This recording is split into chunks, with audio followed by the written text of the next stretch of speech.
Hello friends, welcome to in people classes. तो जैसा कि आप सभी को पता है कि हम कम्युनिकेशंस वाले टॉपिक पे सीरीज़ लेके आए हुए हैं। तो उसी सीरीज़ में हम आगे बढ़ते हुए आज हम बात करने वाले हैं प्रिंसिपल्स ऑफ इफेक्टिव कम्युनिकेशंस के बारे में। तो क्या होता है प्रिंसिपल्स ऑफ इफेक्टिव कम्युनिकेशन? तो उससे पहले आप चैनल पर पहली बार आए हैं तो आपने चैनल को सब्सक्राइब कर ही लिया होगा, ठीक है। अगर नहीं किया तो कर लीजिए, क्योंकि इसमें आप ही का बेनिफिट होने वाला है, ठीक है। क्योंकि हमारी जितनी भी लेटेस्ट इन्फॉर्मेशन मेरे वीडियो आपके पास आएंगी उसकी नोटिफिकेशन सबसे पहले आपको पहुंच जाएगी, ठीक है।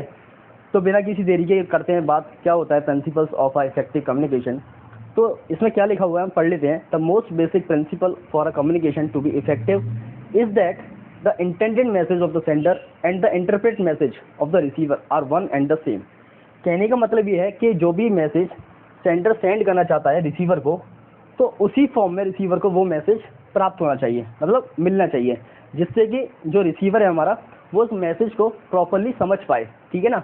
ये नहीं है कि आपने जो भी मैसेज भेजा रिसीवर को और रिसीवर को कोई और ही मैसेज मिला, जिससे कि उसे समझने में और उसे इंटरप्रेट करने में दिक्कत का सामना फेस करना पड़ सकता है, ठीक है। तो आप वही मैसेज भेजें जो रिसीवर को एग्जैक्टली पहुंचना है, ठीक है, और रिसीवर के पास एग्जैक्टली वही मैसेज जाना भी चाहिए, ठीक है। तभी आपकी इफेक्टिव कम्युनिकेशन हो पाएगी, ठीक है। अब बात करते हैं इफेक्टिव कम्युनिकेशन में हमारे कुछ 7 प्रिंसिपल्स होते हैं। वो कौन कौन से प्रिंसिपल्स हैं उनको हम वन बाय वन देखने वाले हैं।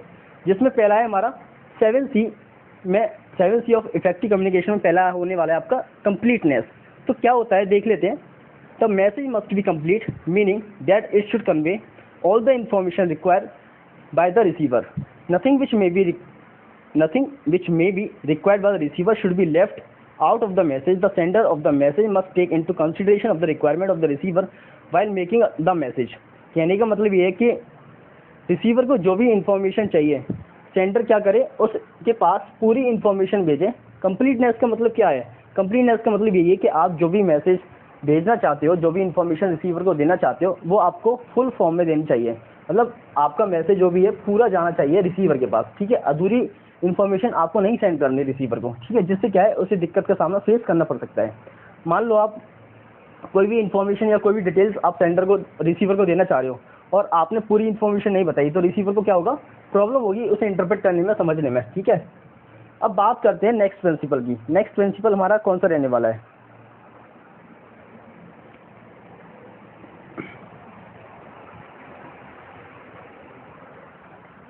तो यहाँ नेक्स्ट प्रिंसिपल की हम बात जैसी करेंगे उसमें दूसरा हमारा आता है कंसाइसनेस।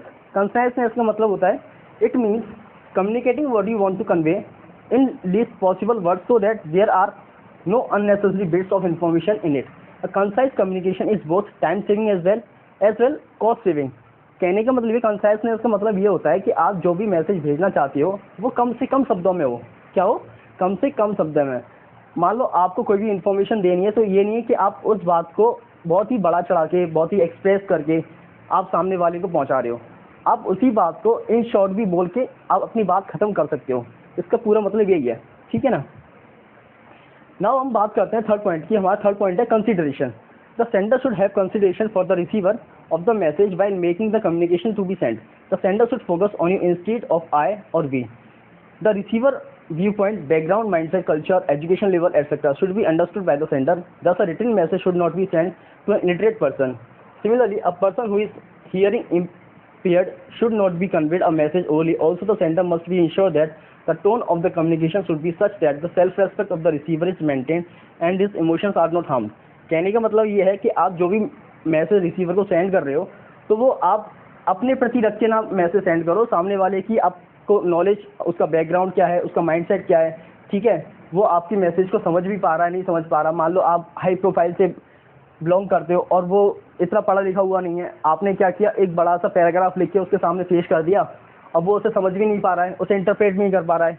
आप MBA किए हुए हो, BTech किए हुए हो, M.Tech किए हुए हो, ठीक है, आपकी हाई प्रोफाइल स्किल है, ठीक है, और सामने वाले ने क्या किया हुआ है, 8th पढ़ा हुआ है।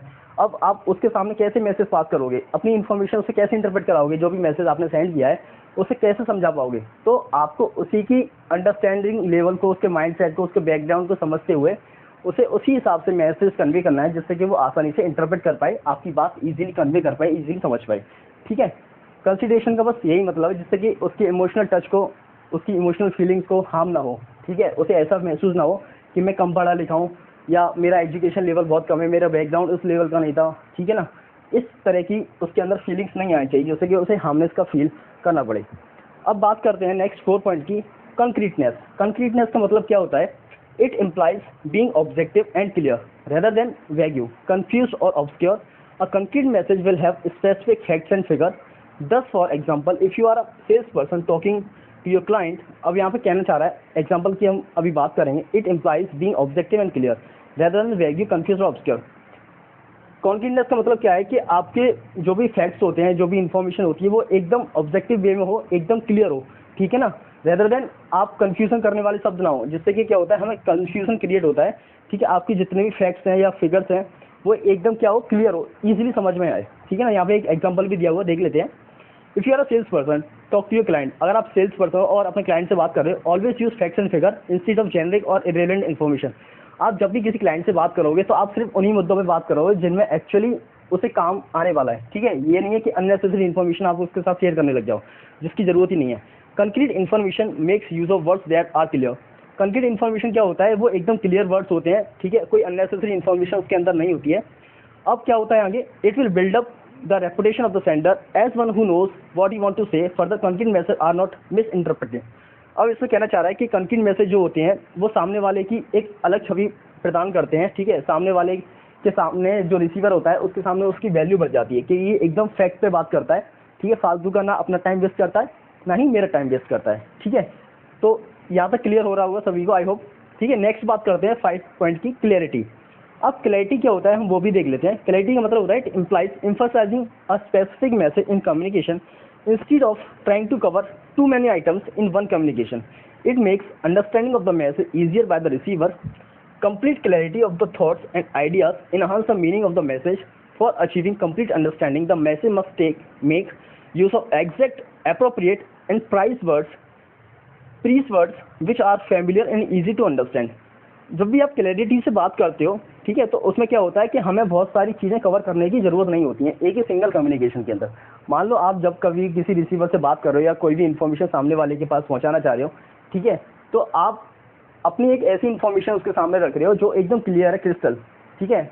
आपको क्लैरिटी है कि मुझे इसके सामने क्या बात करनी है, क्या बात नहीं करनी है, आपके पास क्लैरिटी है, ठीक है, कि मुझे इससे सिर्फ इतनी बात करनी, 5 मिनट ही बात करनी है और 5 मिनट में अपनी बात खत्म करनी है।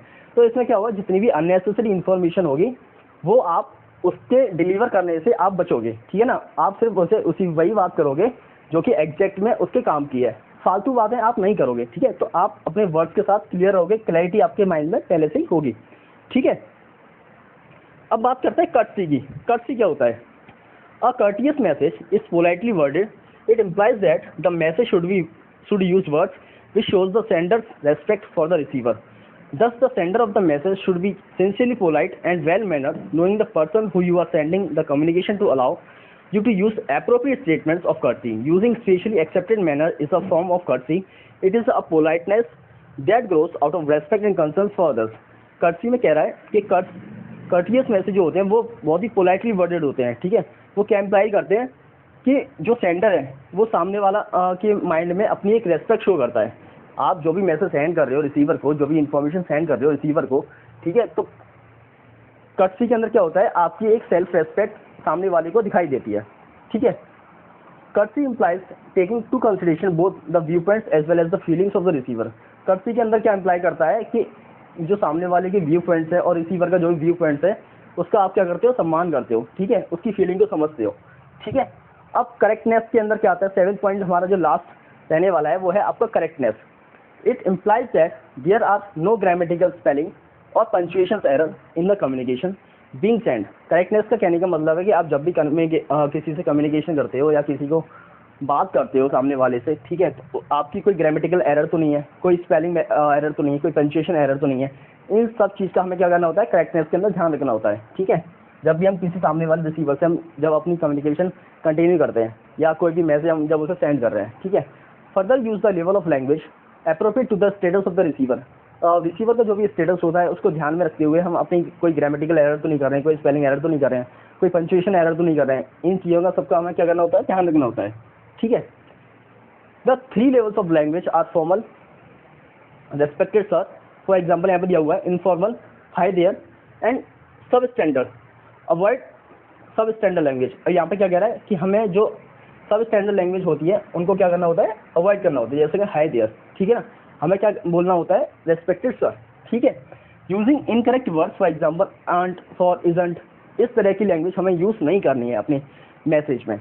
Incorrect grammar, faulty pronunciation all suggest as inability to use good English. और जब भी आप इंग्लिश में कोई मैसेज कन्वे कर रहे हो तो यहाँ पे कुछ टर्म्स दी हुई हैं, अगर आप इन टर्म्स का यूज़ करते हो तो आपका मैसेज वो क्या हो जाएगा, एकदम इनकरेक्ट मैसेज, एकदम इनकरेक्ट इन्फॉर्मेशन सामने वाले के पास डिलीवर होती है, ठीक है, इन इंग्लिश टर्म, ठीक है।